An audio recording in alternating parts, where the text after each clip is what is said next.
মিতা তার মেয়ে প্রিয়ার জন্য রান্নাঘরে দুধ গরম করতে যায়, কিন্তু সে দেখে যে গুঁড়ো দুধের ডিব্বা একেবারে ফাঁকা হয়ে পড়ে আছে। আর যা দেখে মিতা খুবই অবাক হয়, কারণ আজকে সকালবেলা মিতার দাদা প্রিয়তোষ মিতার মেয়ের জন্য এক বড় ডিব্বা গুঁড়ো দুধ কিনে নিয়ে আসে, কিন্তু সন্ধ্যার মধ্যেই সেই ডিব্বা ফাঁকা হয়ে যাওয়ায় মিতা কিছুতেই নিজের চোখে বিশ্বাস করতে পারে না। তাই তখনই মিতা তার মা অর্পিতা দেবীর কাছে যায়। মা, সকাল থেকে আমার মেয়ে একবারও গুঁড়ো দুধ খায়নি, কিন্তু সন্ধ্যার মধ্যে দুধ শেষ হয়ে গেল কিভাবে? এই তো সকালবেলা দাদা বাজার থেকে একটা বড় ডিব্বা দামি দুধের প্যাকেট এনে দিয়েছে, আর এখন আমি যখন রান্নাঘরে দুধ তৈরি করতে যাব তখন দেখি পুরো ডিব্বা ফাঁকা হয়ে পড়ে আছে। কি ব্যাপার বলো তো? সে কি, আমরা তো সবাই লিকুইড দুধ দিয়ে চা করে খাই, তাহলে এরকম গুঁড়ো দুধ শেষ হবে কেন? আমি তো কিছুই বুঝতে পারছি না। বৌমা আবার গুঁড়ো দুধ ব্যবহার করে কোনো রান্না বান্না করলো না তো? আরে বৌদি যদি রান্না বান্নায় গুঁড়ো দুধ ব্যবহার করে তাহলে ওরকম এক ডিব্বা গুঁড়ো দুধ ফাঁকা হয়ে যাবে কেন? ওদিকে আমার মেয়েটা কান্নাকাটি করছে, ওর খিদে পেয়েছে, চলো একবার বৌদিকে জিজ্ঞাসা করি। এই বলে মিতা তার মায়ের সঙ্গে সাথীর ঘরে চলে যায়, আর সাথীকে দেখে তারা একেবারে অবাক হয়ে যায়, কারণ সাথীর মুখে একেবারে ভর্তি সাদা সাদা গুঁড়ো দুধ লেগে থাকে। অর্থাৎ সাথী রান্নাঘরে গিয়ে গুঁড়ো দুধের কৌটো দেখে কিছুতেই নিজের লোভ সামলাতে পারে না। ওরে বাবারে, এক ডিব্বা ভর্তি গুঁড়ো দুধ, কতদিন এরকম গুঁড়ো দুধ খাই না, আর আজকে আমার গুঁড়ো দুধ খেতে খুব ইচ্ছা করছে, বেশ মুখের মধ্যে জড়িয়ে লেগে থাকবে, আহ মজাই আলাদা। এই বলে সাথী তার ননদের মেয়ের গুঁড়ো দুধের ডিব্বা খুলে সেই দুধ একেবারে পুরো খেয়ে পরিষ্কার করে দেয়। আর যেহেতু গুঁড়ো দুধ একটু চিটচিটে ধরনের হয়, তাই এরকম ভাবে গুঁড়ো দুধ খেতে গিয়ে সাথীর মুখে সেই দুধ লেগে যায়। এবার আমি বুঝতে পারলাম যে গুঁড়ো দুধের ডিব্বা ফাঁকা হয়ে পড়ে আছে কেন। বৌদি, তুমি যে গুঁড়ো দুধ চুরি করে খেতে পারো আমি ভাবতে পর্যন্ত পারছি না। আমার মেয়েটা ছোট একটুখানি, তুমি ওর গুঁড়ো দুধ সব খেয়ে নিলে, এবারও কি খাবে বলো তো? না মানে আসলে আমি খুব দুধ খেতে ভালোবাসি তো, তাই আমি নিজের লোভ সামনে রাখতে পারিনি। তুমি কিছু মনে করো না, তুমি কালকে সকালবেলা আবার তোমার দাদাকে বলবে, তোমার দাদা আরেকটা গুঁড়ো দুধের প্যাকেট নিয়ে এসে দেবে। মিতা তার বৌদির কোনো কথা শুনতে চায় না, সে তার বৌদির উপর ভীষণ পরিমাণে রেগে থাকে। এমনকি মিতা তখনই তার মেয়েকে নিয়ে বাপের বাড়ি থেকে শ্বশুর বাড়িতে ফিরে যায়, কারণ বাপের বাড়িতে থাকলে তার বৌদি সবসময় তার মেয়ের ভাগের দুধ চুরি করে খেয়ে নেবে। আর এরকম দৃশ্য দেখে অর্পিতা দেবী তার বৌমাকে ভীষণই বকাবকি করে। তুমি কি বাচ্চা হয়ে গেছো নাকি বৌমা? তোমার কোনো কাণ্ডজ্ঞান নেই দেখছি। আজকে তোমার জন্য আমার মেয়েটা রাগ করে বাপের বাড়িতে চলে গেল, আর আমার নাতনি পর্যন্ত খেতে পেল না। তুমি যে এরকম ভাবে দুধ খাওয়ার জন্য পাগলামি করবে সেটা আমি ভাবতে পর্যন্ত পারিনি। এই বলে অর্পিতা ঘরে চলে যায়। আর এভাবেই দেখতে দেখতে ক্যালেন্ডারের পাতায় কিছুদিন কাটে, কিন্তু প্রত্যেক দিন কোনো না কোনো কারণে সাথী বেশি বেশি করে দুধ খেতে শুরু করে। তার শাশুড়িমা এবং স্বামী একেবারে অতিষ্ঠ হয়ে ওঠে। আর একদিন যখন সাথী রান্নাঘরে মাছের ঝোল রান্না করছে, এমন সময় মা চা করবে বলে ফ্রিজে বড় বড় 2 প্যাকেট দুধ নিয়ে এসে রেখে দিয়েছে। আমি ভাবছি মাছের ঝোলে দুধ দিয়ে দেব, আর আজকে দুধ দিয়ে নতুন ধরনের মাছের ঝোল রান্না করব, কারণ প্রত্যেকদিন একই স্বাদের মাছের ঝোল খেতে ইচ্ছা করে না। এই বলে সাথী ফ্রিজ থেকে 2 প্যাকেট দুধ বের করে নেয়, আর সেই দুধ দিয়ে মাছের ঝোল রান্না করতে শুরু করে। আর তার যখন মাছের ঝোল রান্না করা হয়ে যায় তখন তার ঝোলের রং একেবারে দুধের জন্য সাদা হয়ে থাকে, আর সেটা মাছের ঝোল নাকি দুধের ঝোল দেখে বুঝতে পারা যায় না। আর কিছুক্ষণ পর সাথী যখন সবাইকে খাবার পরিবেশন করে, এ কি বৌমা, তুমি এরকম সাদা মাছের ঝোল রান্না করেছো কেন? তুমি মাছের ঝোলে হলুদ দাওনি? হ্যাঁ মা, হলুদ দিয়েছি। আসলে আজকে আমি একটা নতুন ধরনের মাছের ঝোলের রেসিপি করেছি, আর সেটা হলো দুধ দিয়ে মাছের ঝোল, তাই জন্য মাছের ঝোলের রংটা এরকম সাদা হয়ে গেছে। ইস মা গো মা, তুমি মাছের মধ্যে দুধ দিয়ে রান্না করেছো? আমার ভাবলেই কেমন গা গুলিয়ে আসছে, ছি। সত্যি এরকম দুধ দিয়ে মাছের ঝোল আমি তো বাপের জন্মে খাইনি। আমি এই দুপুরবেলার ভাত খেতেই পারবো না। সাথী, তুমি যখন এতই দুধ খেতে ভালোবাসো তাহলে তুমি এই মাছের ঝোল দিয়ে ভাত খেয়ে নাও। আমি আর মা বাইরে থেকে খাবার অর্ডার করে খেয়ে নিচ্ছি। এই বলে প্রিয়তোষ এবং অর্পিতা দেবী খাবার টেবিল ছেড়ে উঠে চলে যায়। অন্যদিকে সাথী ওরকম দুধ দিয়ে মাছের ঝোল ভাত দিয়ে মেখে বেশি বেশি করে খেতে শুরু করে। এভাবেই দেখতে দেখতে আরো কিছুদিন কাটে। আর একদিন সাথী দেবী তার বৌমাকে নিয়ে তাদের প্রতিবেশী মালতী দেবীর বাড়িতে যায়। তোমরা বসো, আমি তোমাদের জন্য একটু চা করে নিয়ে আসি, তারপর সবাই একসঙ্গে বসে চা খাবো আর গল্প করব, কেমন? এই বলে মালতী দেবী যখন রান্নাঘরে চা করতে যাবে তখনই সাথী তাকে আটকায়। কাকিমা, আপনি যখন চা করবেন তখন একটু বেশি করে দুধ দেবেন কিন্তু, কারণ মা বলেছে যে আপনি নাকি চায়ে দুধ কম ব্যবহার করেন আর চায়ের রংটা কেমন যেন কালো বিচ্ছিরি ধরনের হয়। আর আমি কিন্তু চায়ে বেশি দুধ খেতে পছন্দ করি, তাই আপনাকে আগেই বলে দিলাম। সাথী এই কথা বললে অর্পিতা দেবী ভীষণ পরিমাণে লজ্জায় পড়ে আর সে চাইলেও তার বৌমার মুখ বন্ধ করাতে পারে না। সাথী, তুই আমার নামে এসব কথা বলেছিস? তুই বলতে পারলি যে আমি কিপটে আর আমি চাতে দুধ কম ব্যবহার করি তাই চায়ের রং কালো হয়? না না, সেটা নয়। আর কালো চা খাওয়া শরীরের পক্ষে অনেক ভালো। তুই আমার বৌমার কথাই কান দিস না। যা, তুই তোর মতো করে চা বানিয়ে নিয়ে আয়। আমার বৌমার ওরকম ভুলভাল বকা স্বভাব আছে। না, আমি কেন ভুলভাল বকতে যাব? আর কাকিমা, আপনাকে যেটা বললাম আপনি কিন্তু মনে রাখবেন, আমার চা বেশি করে দুধ দিয়ে বানিয়ে নিয়ে আসবেন। এই শুনে মালতী দেবী রান্নাঘরে চলে যায় আর সে মনে মনে বুঝতে পারে যে সত্যি সে হয়তো চায়ে দুধ কম পরিমাণে ব্যবহার করে, তাই আজকে সে খুবই অপ্রস্তুতিকর পরিস্থিতিতে পড়ে যায় আর সে বেশি বেশি করে দুধ দিয়ে চা বানিয়ে নেয়। আর সেই গরম গরম চা যখন সে অর্পিতা দেবী এবং সাথীকে পরিবেশন করে তখন সাথী কিছুতেই নিজের লোভ সামলাতে পারে না। এই তো, এই না হলে দুধ চা? দারুণ দারুণ। চায়ের রংটা দেখেই বোঝা যাচ্ছে এর মধ্যে পর্যাপ্ত পরিমাণে দুধ পড়েছে। এই বলে সাথী একেবারে গরম গরম চা তাড়াতাড়ি করে চুমুক দিয়ে খেতে শুরু করে আর এভাবে সে একেবারে 10 কাপ চা খেয়ে ফেলে। আর এরকম অনেক পরিমাণে চা খেতে খেতে সাথীর পেট এবং মন দুটোই ভরে যায়। বৌমা, এবার তুমি আমার হাতে চা খেয়ে খুশি হয়েছো তো? আমি কিন্তু বেশি বেশি করে দুধ দিয়েছি। আর হ্যাঁ, তোমার যদি আরো চা খেতে ইচ্ছা হয় তুমি বলতে পারো, এখনো ফ্রিজে 2 প্যাকেট দুধ পড়ে আছে, আমি তোমার জন্য আবার চা বানিয়ে নিয়ে আসবো। ও, এখনো দুধ বেঁচে আছে? তাহলে আপনাকে আর চা বানিয়ে দিতে হবে না। আপনি বরঞ্চ ওই 2 প্যাকেট দুধ জাল দিয়ে আমাকে গ্লাসে করে দিয়ে দিন, আমি শুধু শুধু খেয়ে নেব। সাথীর মুখে এরকম কথা শুনে অর্পিতা দেবী ভীষণই লজ্জিত হয়ে পড়ে। আর অন্যদিকে মালতী দেবী সাথীকে বেশি বেশি করে দুধ গরম করে দেয় আর মালতী সব দুধ খেয়ে ফেলে। আর কিছুক্ষণ পর সাথী যখন শ্বশুর বাড়িতে ফিরে আসে তখন, তোমাকে আর লোক সমাজে নিয়ে বেরোনো যাবে না। কোথায় কি কথা বলতে হয় তুমি জানোই না। তুমি বেকার বেকার মালতীর সামনে আমাকে খারাপ করে দিলে। ওরকম প্রতিবেশীর বাড়িতে গিয়ে কেউ বেশি বেশি করে দুধ খায়?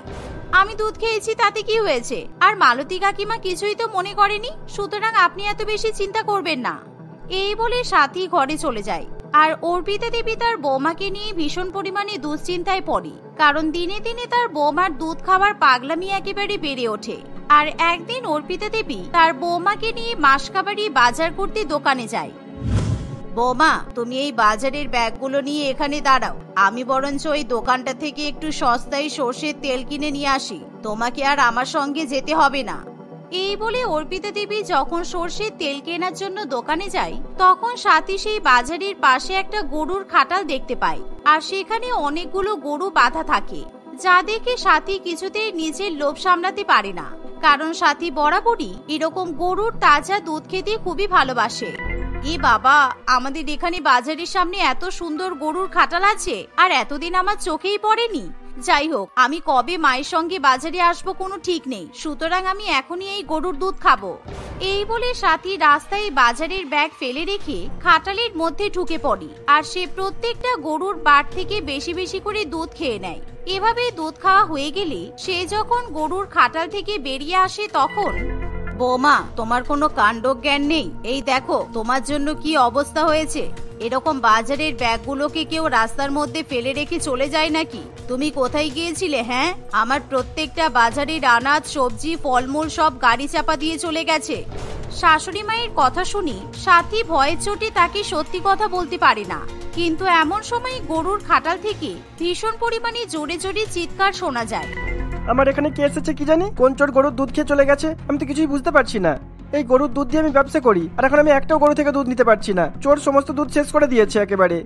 আসলে নীলু যখন বালতি করে গরুর দুধ দুইতে যাবে তখন সে কোনো গরুর কাছ থেকেই দুধ পায় না, কারণ লোভী সাথী সব দুধ খেয়ে শেষ করে ফেলেছে। আর একথা শোনার পর সাথী ভীষণ পরিমাণে ভয় পেয়ে যায়, কারণ অর্পিতা দেবীর কানে ইতিমধ্যে নীলুর আওয়াজ গিয়ে পৌঁছায়। আর অর্পিতা দেবী ভালো করে বুঝতে পারে এটা একমাত্র তার বৌমার কাজ, তাই তখনই সে সাথীকে ধরে খাটালের মধ্যে নিয়ে যায়। দাদা, আমি দুধ চোরকে ধরে নিয়ে এসেছি। এই হলো আমার বৌমা। এ দুধ খেতে খুব ভালোবাসে, আর আজকে আমার বৌমা আপনার খাটালে ঢুকে সব দুধ চুরি করে খেয়ে ফেলেছে। আপনার যা শাস্তি দেওয়ার একে দিতে পারেন, কারণ আজকে আমার বৌমার জন্য আমারও অনেক বড় ক্ষতি হয়েছে। মা, আপনি কি করছেন? কোথায় আপনি আমাকে বাঁচাবেন তা নয়, আপনি আমাকে কেস খাইয়ে দিচ্ছেন।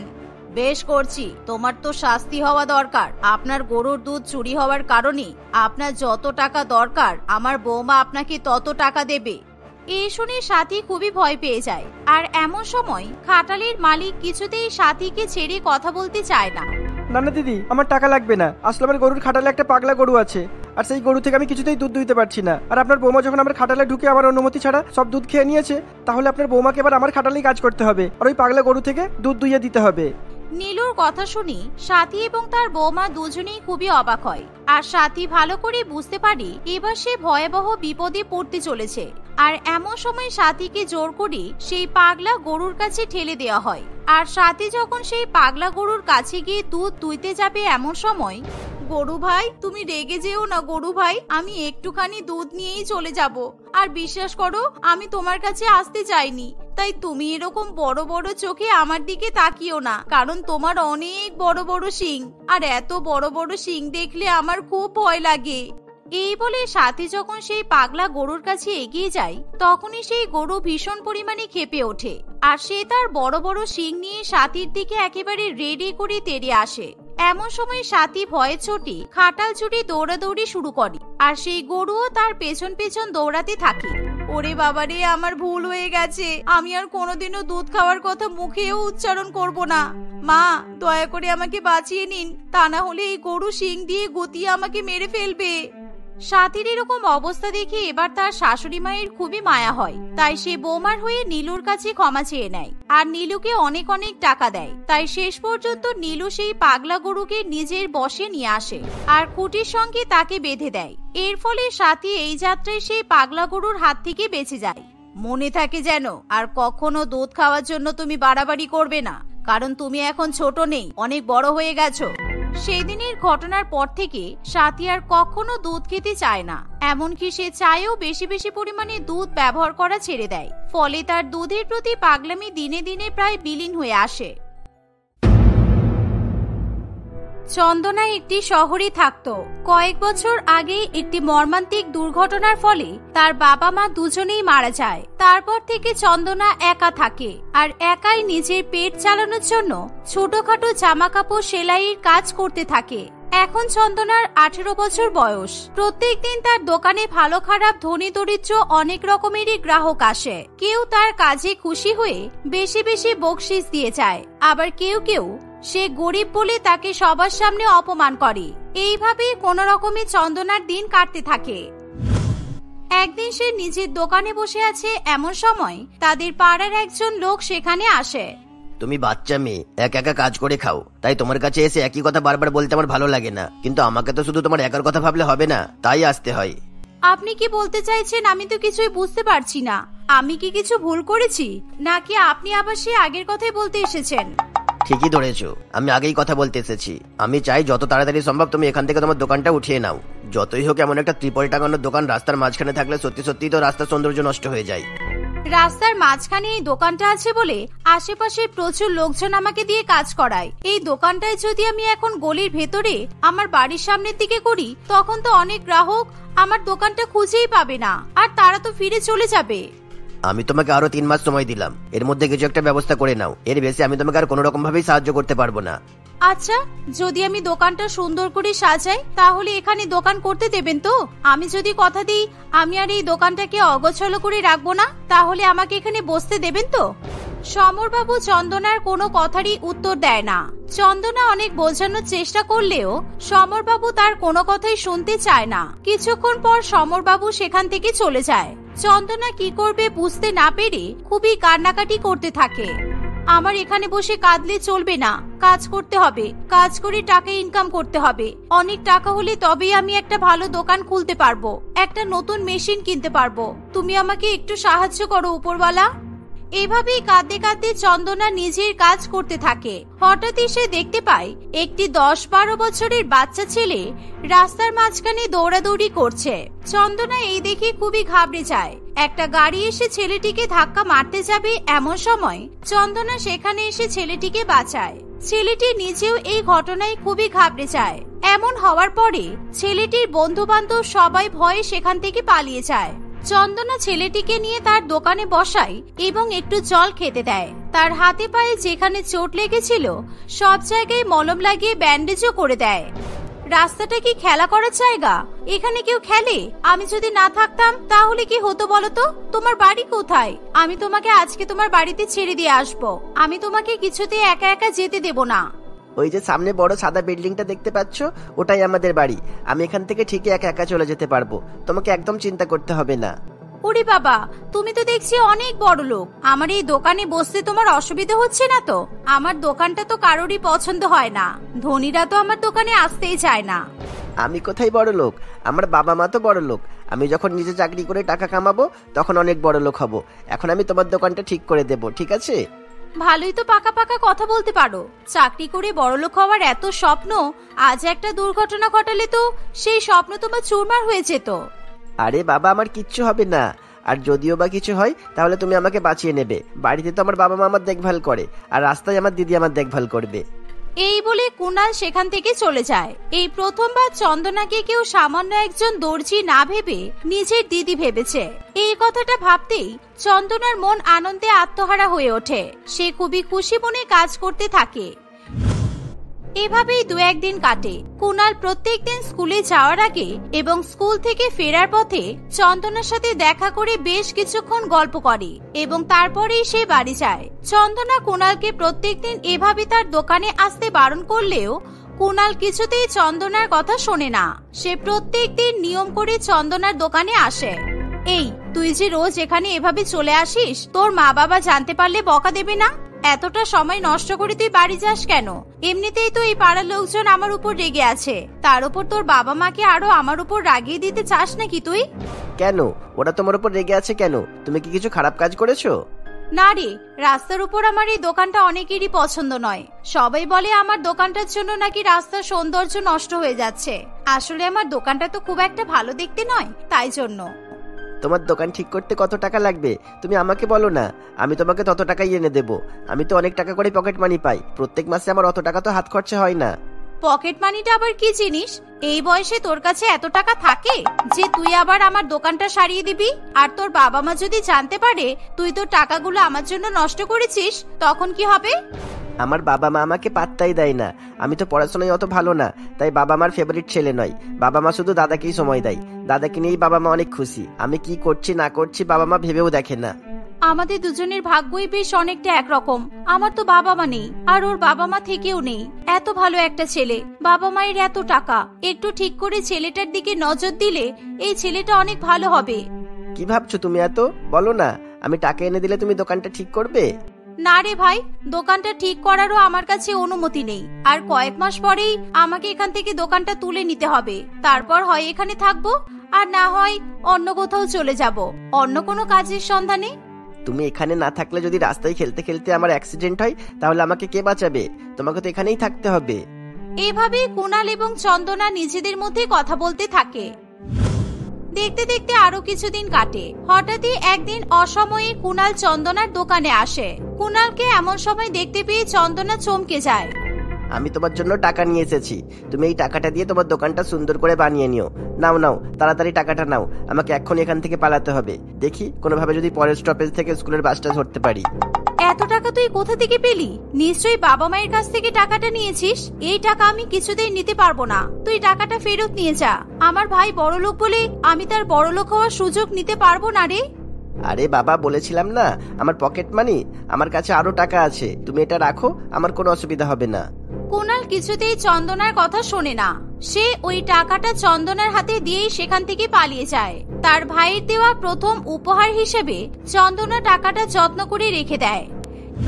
একদিন কুনাল চন্দনার সঙ্গে বসে গল্প করছে, এমন সময় একজন খুবই রাগী দেখতে মহিলা চন্দনার দোকানের সামনে আসে। সেই মহিলাকে দেখতে পেয়ে কুনাল চন্দনার দোকান থেকে বেরিয়ে গিয়ে একটি ঝোপের পেছনে লুকিয়ে পড়ে। চন্দনার এই ব্যাপারটা অদ্ভুত লাগলেও সেই মুহূর্তে সে কুনালকে আর কিছু বলে না। ওই মহিলা চন্দনার দোকানে এসেই তার সঙ্গে খুবই বাজে ব্যবহার করতে শুরু করে। আমাকে কোনোদিনও তোমার দোকানে আসতে হবে আমি স্বপ্নেও ভাবিনি। আমার গাটা কেমন গুলিয়ে আসছে, এখানে দাঁড়িয়ে থাকা অসম্ভব। ইস মাগো, বিপদে পড়ে মানুষকে কত না কত জায়গায় যেতে হয়। আপনার কি কাজ আপনি বলুন, আমি করে দিচ্ছি। আপনি একদম চিন্তা করবেন না, আমি বেশি সময় নেব না। আমার এই ব্লাউজটার ফিটিং আর ডিজাইনটা একদম বিগড়ে গেছে। যাকে বানাতে দিয়েছিলাম সে কোনো কারণে ভুলভ্রান্তি করেছে। আগামী 3 সপ্তাহ তার দোকান বন্ধ থাকবে, তাই তাকে দিয়ে আমি এটা ঠিক করাতে পারছি না। তুমি এই ব্লাউজটা আমাকে আজকের মধ্যেই ঠিক করে দাও। আপনি আমাকে 1 ঘন্টা সময় দিন, ততক্ষণ না হয় আপনি অন্য কোথাও থেকে ঘুরে আসুন। আমার এখানে আপনাকে থাকতে হবে না। 1 ঘন্টার মধ্যে আমি আপনার ব্লাউজটা একদম ঠিকভাবে তৈরি করে দেব। আমি ঠিক 1 ঘন্টা পরে আসবো, তার মধ্যে যেন ব্লাউজটা তৈরি হয়ে যায়। টাইমে তৈরি না হলে আমি 1 টাকাও দেব না কিন্তু। এই বলে পারমিতা দেবী সেখান থেকে চলে যায়। পারমিতা দেবী চলে গেলেই কুনাল আবার দোকানের ভেতরে ঢুকে আসে। সে দোকানের ভেতরে এসে জানায় ওই মহিলাটা আসলে তার মা ছিল, আর তার মা প্রচন্ড রাগী। সেই সাথে সে চন্দনাকে তাড়াতাড়ি করে তার মায়ের কাজটা করে দিতে বলে। ঠিক 1 ঘন্টা পরে পারমিতা দেবী আবার চন্দনার দোকানে আসে। নিজের মাকে সেখানে আসতে দেখে কুনাল তাড়াতাড়ি করে আবার লুকিয়ে পড়ে। তখনও চন্দনার একটুখানি সেলাই বাকি ছিল। 1 ঘন্টা হয়ে গেল, তোমার এখনো ব্লাউজ তৈরি করা হলো না? এই নাকি তুমি 1 ঘন্টার মধ্যে সমস্তটা তৈরি করে দেবে বলেছিলে? এই তো ম্যাডাম, হয়ে গেছে, শুধু একটু সেলাই করা বাকি আছে। আপনি একদম চিন্তা করবেন না, আপনার ব্লাউজ একেবারে নতুনের মতো তৈরি হয়ে গেছে। বাহ, কাজ তো বেশ ভালোই করেছো। পরের বার যদি আবার কোনো দরকার থাকে তাহলে তোমার কাছেই আসবো। তোমার হাতের কাজ আমার পছন্দ হয়েছে। এই বলে পারমিতা দেবী ব্লাউজটা নিজের ব্যাগে নিয়ে চলে যেতে যাবে, এমন সময় চন্দনা তাকে আটকায়। ম্যাডাম, আমার টাকাটা? আপনি তো টাকাটা না দিয়েই চলে যাচ্ছেন। কিসের টাকা? তোমার আবার কিসের টাকা শুনি? ব্লাউজটা দিয়ে যাওয়ার সময় বলেছিলাম যদি 1 ঘন্টার একটু বেশি সময় লাগে তাহলে আমি টাকা দেব না। সেখানে তুমি 10 মিনিট বেশি সময় নিয়েছো, এরপরেও তুমি টাকা চাইছো। এরকম করবেন না ম্যাডাম, আজকে আমার সারাদিনে একটাও কাজ আসেনি। আপনি যদি ব্লাউজ তৈরির টাকাটা আমাকে না দেন তাহলে আজকে সারাদিন আমাকে না খেয়ে কাটাতে হবে। আপনারাও যদি গরিবদের সাথে এমন ব্যবহার করেন তাহলে আমরা কোথায় যাব বলুন তো? আমি তো চাই তুই এখান থেকে চলে যা, তাই জন্যই তো এরকম করছি। আমাদের এত সুন্দর বাড়িটার সামনে এরকম একটা ঝুপড়ি বানিয়ে রেখে দিয়েছিস, নেহাত সরকারের রাস্তা। তা না হলে অনেক আগেই তোকে এখান থেকে ঝেঁটিয়ে বিদায় করে দিতাম। তোদের মতো লোকেদের জন্যই তো আমাদের পাড়াটা নোংরা হচ্ছে। এই সমস্ত কথা শুনে কুনাল আর চুপ করে থাকতে পারে না। সে আড়ালের বাইরে চলে আসে। তাকে দেখে তার মা প্রচন্ড পরিমাণে রেগে যায়। তুমি দিদি কিরকম ভাবে অপমান করছো কেন? দোষ তো করলে তুমি দিদির প্রাপ্য টাকা ওকে দিলে না, আবার তুমি ওকে বকছো। ও, এই তাহলে তোর দিদি? এর জন্য তুই নিজের গলার সোনা চেনটা বিক্রি করেছিস? আমি আজকেই পাড়ার সবাইকে ডেকে বলবো এই মেয়েটা কিভাবে বাচ্চাদের ব্রেন ওয়াশ করে তাদের বাড়ি থেকে সোনা গহনা চুরি করাচ্ছে। না না ম্যাডাম, আপনি ভুল ভাবছেন। আমি এরকম কিছু করিনি। ও তো আমাকে যে টাকাটা এনে দিয়েছিল সেটা আমি খরচও করিনি। আমি আপনাকে এক্ষুনি টাকাটা দিয়ে দিচ্ছি। না, ওই টাকাটা আমি তোমাকে দিয়েছি, ওটা তুমি ব্যবহার করবে, তোমার দোকানটা ঠিক করবে। তুমি একমাত্র আমাকে ভালোবাসো, আমার চিন্তা করো। তুমি না থাকলে সেদিন তো আমি প্রাণেই মরে যেতাম।